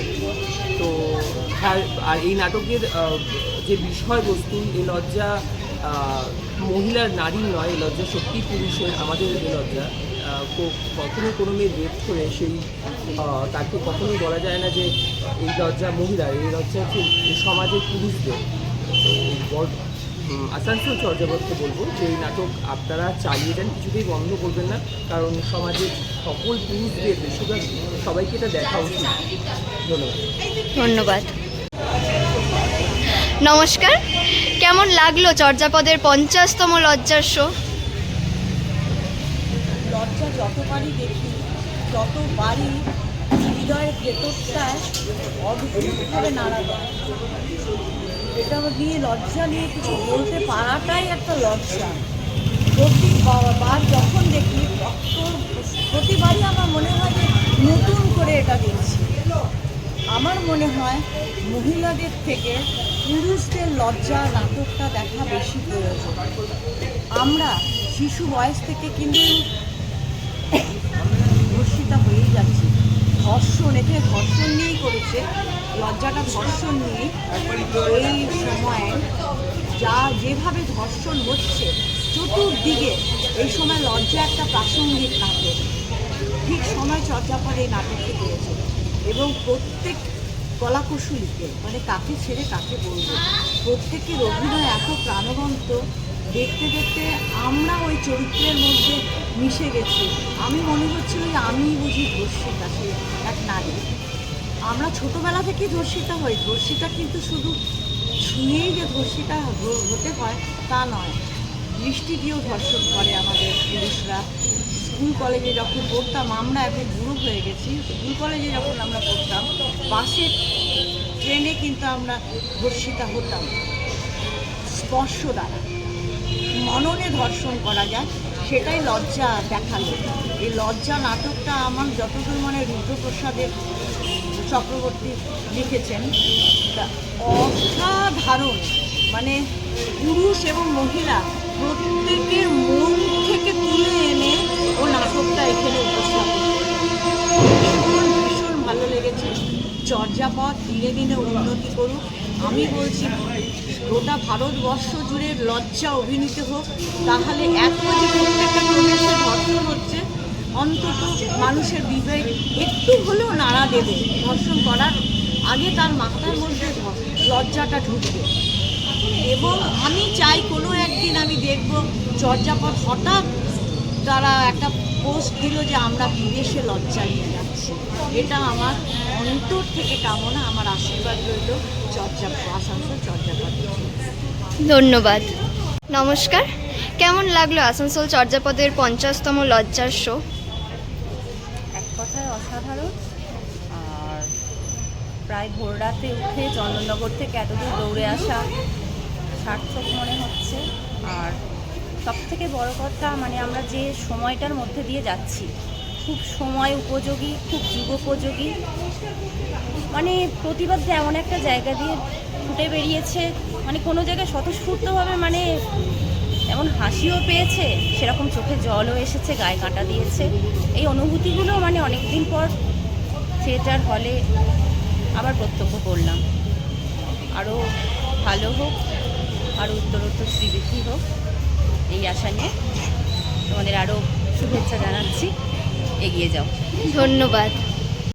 নমস্কার, আমার নাম শ্যামল কুমার চক্রবর্তী। আমি নাটকওয়ালা কলকাতার তরফে সকলকে জানাই দীপাবলির আন্তরিক প্রীতি ও শুভেচ্ছা। আগামী 1 নভেম্বর সন্ধ্যে 7টায় বৈষ্ণবঘাটা উদয় সংঘ পরিচালিত পঞ্চকালী পুজোর 54 বছর পূর্তিতে আমরা হাজির হচ্ছি আমাদের নাটক নটি বিনোদিনী নিয়ে। ওই দিনকে নাটকে অভিনয় করছেন যাত্রার বিখ্যাত উৎপল চ্যাটার্জি, শ্রমণা চক্রবর্তী এবং জীবেশ ভট্টাচার্য প্রমুখ।